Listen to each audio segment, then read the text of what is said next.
Once again, I extend my deepest condolences to those who unfortunately lost their lives. One life, as we all know, lost is a life too many.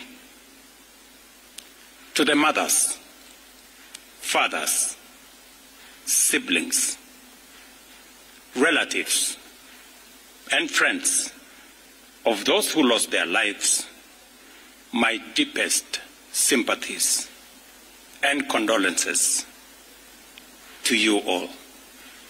Equally, to the many others who are injured and recuperating, I wish them quick recovery. The government of Kenya will support all those who've lost their lives and those who've been injured. Despite all this, as a nation, we are finally discussing issues.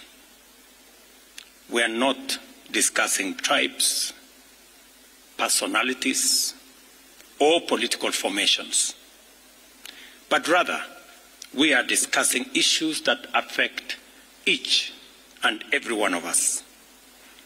Issues of taxation, debt, budget, corruption, the cost of living, unemployment, and opportunities for all Kenyans, especially our young people.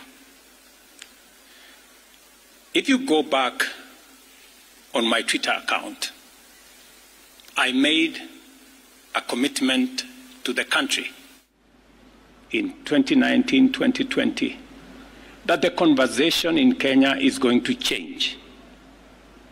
It is not going to be about personalities. It is not going to be about positions. It is not going to be about tribes. It is going to be about issues. Today, that situation is true, that we are having a conversation about issues in our country. We must all be proud of ourselves that we have managed to elevate the debate in our country to the level of issues that affect all of us. I am very happy that we are having a conversation about jobs for our young people, about opportunities for business, about manufacturing, about taxation, about debt, and all the other things that are important to all of us. I make this statement to highlight the actions taken in response to the overwhelming public feedback in the recent days, and to fulfill my commitment to continuously and effectively listen to the people of Kenya, and to underscore my intention to always take public contributions in good faith, applying them to enrich policy making, governance, and government programs. Public debt is and continues to be a major point of engagement and conversation in Kenya. I have today appointed an independent task force to carry out a comprehensive forensic audit of our public debt and report to us in the next 3 months. This audit will provide the people of Kenya with clarity on the extent and nature of our debt, how public resources have been expended, and will also recommend proposals for managing our public debt in a manner that is sustainable and does not burden future generations. The consequence of withdrawing the finance bill is the reduction of our revenue targets by 346 billion. Over the last few days, our Treasury team has been assessing the adverse impact of either reducing the budget by 346 billion in full or borrowing the 346 billion in full. And cutting the entire amount in our assessment would significantly and drastically affect the delivery of critical government services, while borrowing the whole amount in full will occasion a fiscal deficit by a margin that would have significant repercussions on many sectors, including our exchange rates and interest rates.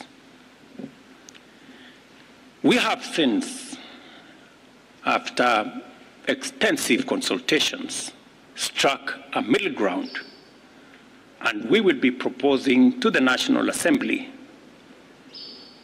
a budget cut of not the entire 346, but a budget cut of 177 billion, and borrowing the difference.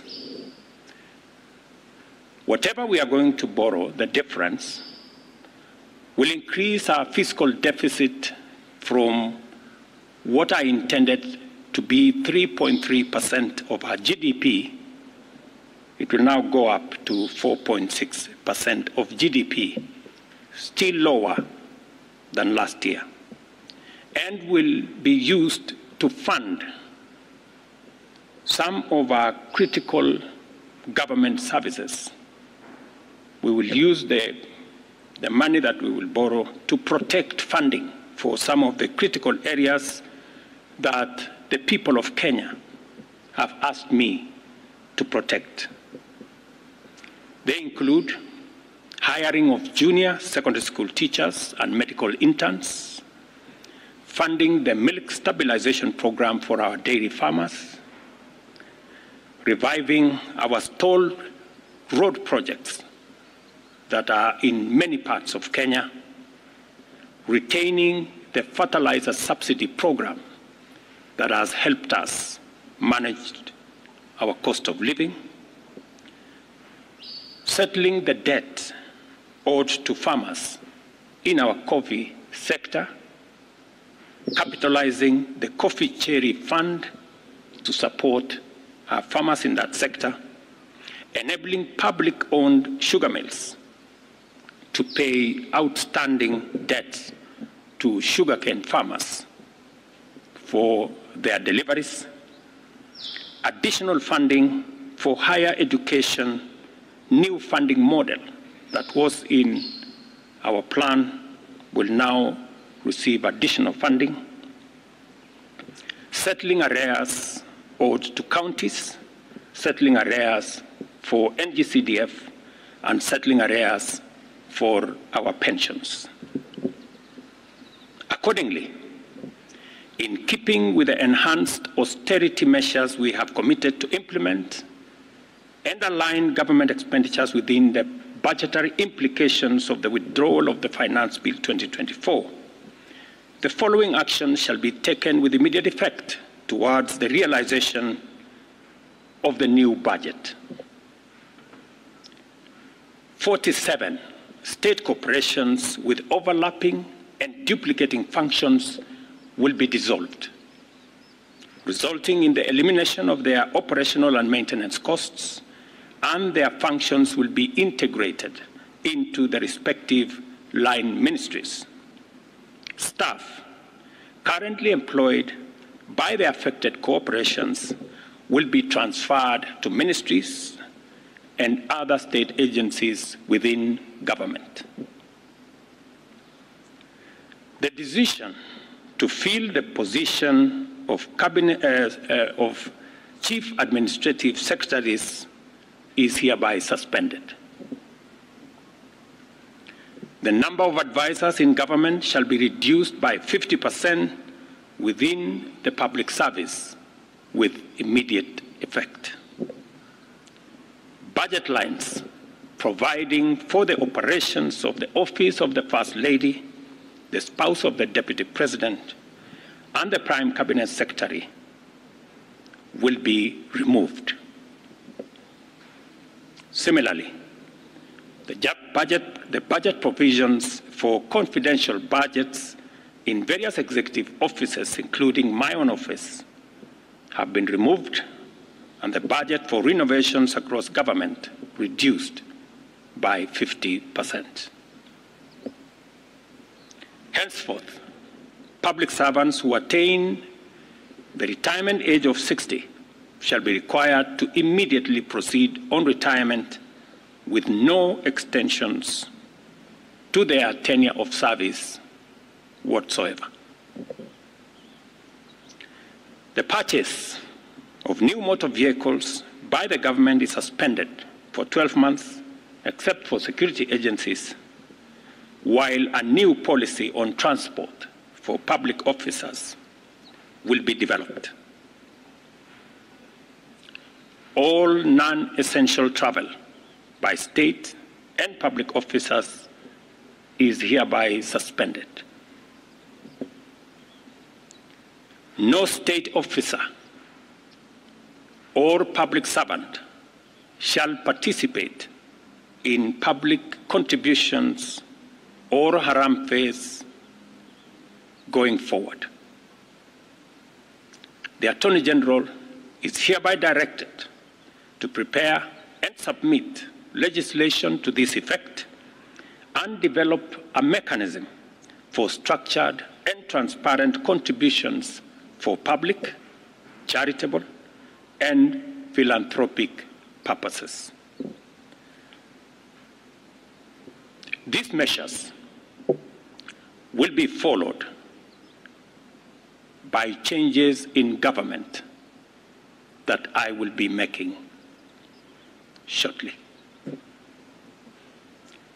We are determined to carry out this and other interventions to improve the quality, efficiency, and transparency in serving the people of Kenya and ensure that citizens receive maximum value for their resources from a public sector that prioritizes their welfare.